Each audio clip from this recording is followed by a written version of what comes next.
Assalamualaikum warahmatullahi wabarakatuh. Saya perkenalkan, nama saya Fania Sifah Masruhah, NIM 2023 1570.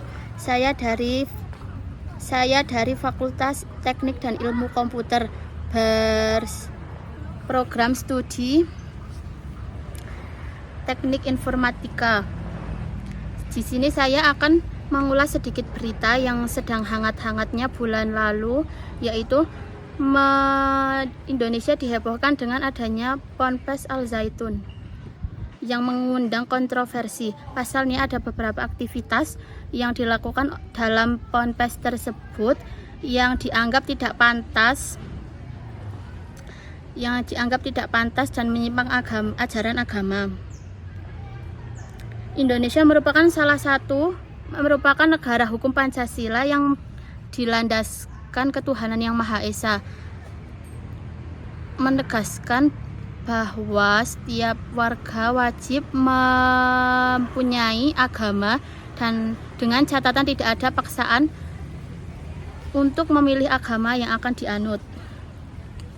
Sebagaimana kita mengetahui bahwasanya yaitu agama di Indonesia ada beberapa, yaitu agama Islam, ada Kristen, Hindu, Buddha, dan Konghucu. Agama Islam menduduki agama pertama yang jumlah persen paling banyak di Indonesia, yaitu 86,9% di Indonesia. Agama Islam yang dalam hal mempercayai bahwa Tuhan yaitu satu, Allah Subhanahu wa Ta'ala, sesuai dengan sila pertama Pancasila, yaitu ketuhanan yang Maha Esa. Dalam menjalankan ibadah maupun dalam aspek muamalah, setiap agama pasti memiliki aturan tersendiri yang kemudian dijadikan pedoman dalam kehidupan sehari-hari. Seperti halnya dalam Islam, yaitu sholat, tidak boleh berbicara. Seluruh aturan mengenai tata cara ibadah, muamalah maupun lainnya sudah diatur di dalam Al-Quran maupun hadis yang dijadikan sumber maupun pedoman. Pondok Pesantren Al Zaitun yang terletak di Indramayu, Jawa Barat, sempat menggemparkan publik. Bagaimana tidak, tata cara ibadah yang terekam dan viral di media sosial justru agak lain dari biasanya. Seperti halnya ketika pelaksanaan sholat antara laki-laki dan perempuan sejajar, kemudian jarak shaf yang berjarak dan tidak rapat. Lalu tidak ada larangan perempuan menjadi khotib sholat Jumat. Lalu pengucapan salam yang berbeda dengan ajaran Islam seperti masih banyak lagi tindakan lainnya yang dinilai bertentangan dengan ajaran Islam. Terus, selaku pimpinan Pondok Pesantren Al Zaitun, yaitu PG, memberikan keterangan terkait tata cara ibadah yang dilakukan di ponpes tersebut.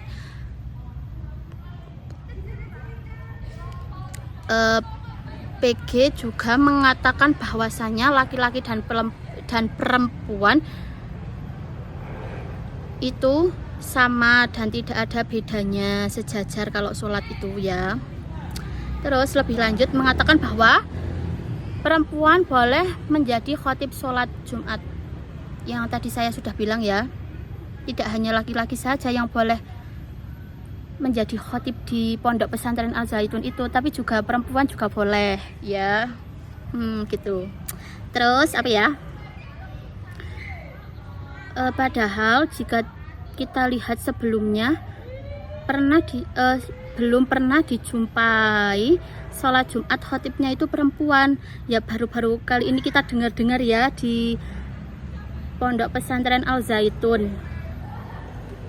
Juga dalam Islam menjelaskan bahwa jika khotib Jumat seorang perempuan maka hukumnya tidak sah, dan tertuang dalam fatwa DSN MUI nomor 38 tahun 2023. Tidak hanya itu, pengucapan salam di Ponpes Zaitun juga mengundang polemik.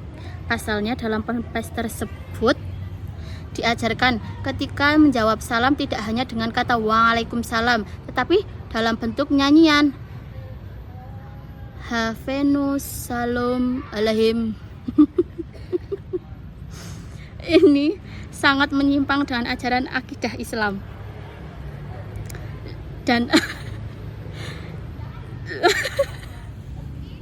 lebih kagetnya lagi, ternyata penyanyian tersebut merupakan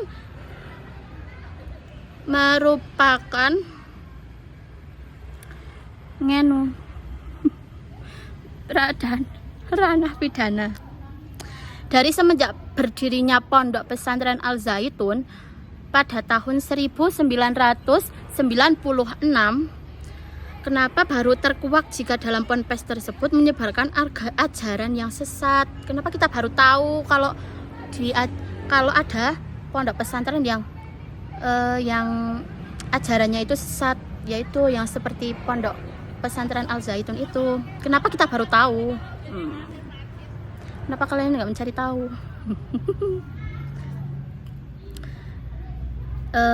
Ini merupakan suatu PR besar pemerintah untuk terus menjaga ketertiban beragama. MD selaku Menko Polhukam terus berusaha menuntaskan permasalahan ini. Beliau mengatakan bahwasanya ada 3 indikasi masalah dari Ponpes Zaitun, yaitu pertama, terdapat unsur pidana, kemudian yang kedua, dalam hal administrasi, dan yang terakhir perihal ketertiban sosial dan keamanan. Namun beliau tidak menjelaskan secara lebih detail mengenai unsur pidana yang jelas Polri akan menanganinya. Lebih lanjut, beliau mengatakan bahwa pemerintah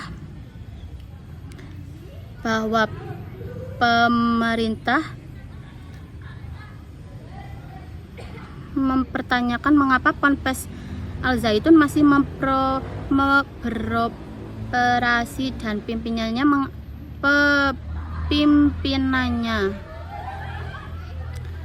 mengapa tidak segera ditangkap. Benarkan ada banyak backingan di belakang layar. Itu pemerintah juga tak bertanya-tanya, apalagi kita ya. Pertanyaan tersebut justru mengaung seketika ding. Bahkan ada yang mengatakan bahwa Al Zaitun ini di backing pihak istana, itu sebabnya masih tetap beroperasi sampai sekarang. Tapi ketika ditanyakan langsung kepada Bapak Presiden RI, yaitu Bapak Jokowi, pada saat ini diwawancarai, beliau mengatakan bahwa pihak istana tidak sekali ikut campur ataupun membacking ponpes tersebut. Kalaupun ada yang mengeklaim, itu hanya dugaan yang belum tentu benar. Kalaupun dalam ponpes tersebut mengajarkan ajaran sesat, itu patut kita selidiki, apalagi sampai kepada persoalan menggunakan tata tertib masyarakat. Terus itu ujar Bapak Jokowi. Dari penjelasan saya barusan, seperti yang dapat kita pahami bahwasanya Indonesia bukan merupakan ajaran sesat. Dari penjelasan saya barusan, yang kita pahami bahwasanya Indonesia bukan merupakan negara sekuler, apalagi negara teokrasi, tetapi negara yang berlandaskan Pancasila. Negara juga berpedoman kepada Pancasila seperti falsafah negara tersebut, termasuk dalam hal keagamaan yang mengerucut kepada sila 1, yaitu ketuhanan yang Maha Esa. ya. Sudah pahamkah kalian? Itu saja yang dapat saya sampaikan. Kurang lebihnya mohon maaf. Kalau kurang jelas ya kalian mencari kejelasan aja sendiri. Saya juga kurang jelas soalnya. Ya itu saja ya. Sekian dari saya. Wassalamualaikum warahmatullahi wabarakatuh. Terima kasih.